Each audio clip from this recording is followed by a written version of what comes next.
दुश्मनी झाले हो मला. मी असं तुमच्यासाठी तुमच्या लेकरा बाळासाठी बोलतो म्हणून मला दुश्मनी झाली. हे मला वैरी समजायला लागले आणि माझ्या घातपाताच्या सुपाऱ्या द्यायला लागल्या.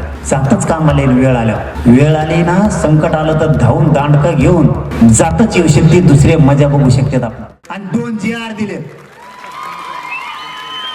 आता तुमचा सुद्धा देणार आहे.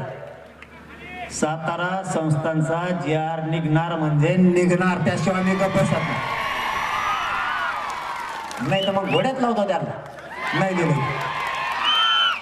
दुश्मनी झाले हो मला. मी असं तुमच्यासाठी तुमच्या लेकरा बाळासाठी बोलतो म्हणून मला दुश्मनी झाली.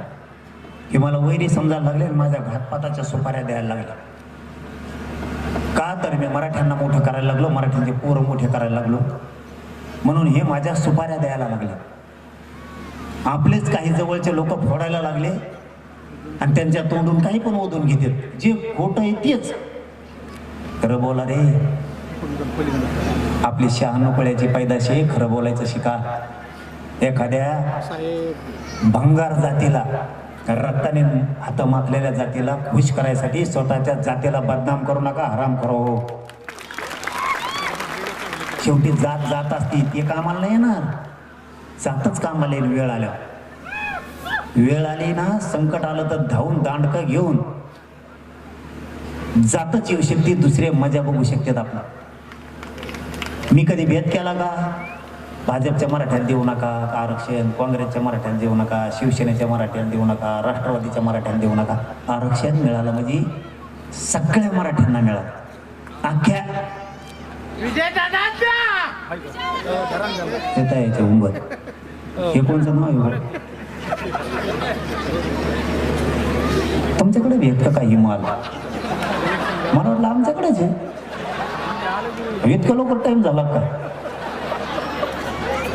बेकार असते होय. 7-8 जणांना एकटा बेजार करता बसल्या बसता. तुमच्या पाय पडून सांगतो राव, दारू पिऊ नका. मी हात जोडून पाय पडून सांगतो तुमच्या, दारू पिऊ नका. देशाच्या पाठीवर अशी कणखर जात आहे नाही मराठीची.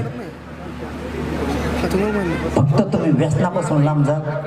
तुमची प्रगती कोणीच रोखू शकत नाही. कोणीच. मायका लाल नाही झाला आणखीन तुमची प्रगती रोख. फक्त दारू सोडा आणि शेतात कचाकच काम करीत जा. लाजायचं नाही. नाही तर आपल्याला हलवते बरं का. राजकारण करू नका या मताचा मी नाही.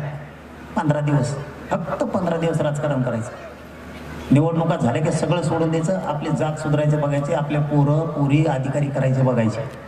हे 5च वर्ष आहे. एकदा जर पोरगण पोरगी अधिकारी झाली ना, 50-60 वर्ष टेन्शनच नाही भाऊ. कुणाची सही करायची, कुणाची नाही करायची, आपल्या लेकी बाळीच्या हातात राहिलं पाहिजे. नाही तर तुला राहावं लागतं मग तो लोकांच्या दारात जाऊन उभा करा आमची एवढी सही. मान टाईट राहिली पाहिजे. प्रतिष्ठा मराठ्यांची वाढली पाहिजे. असं कामं करा. एबीपी माझा, उघडा डोळे बघा नीट.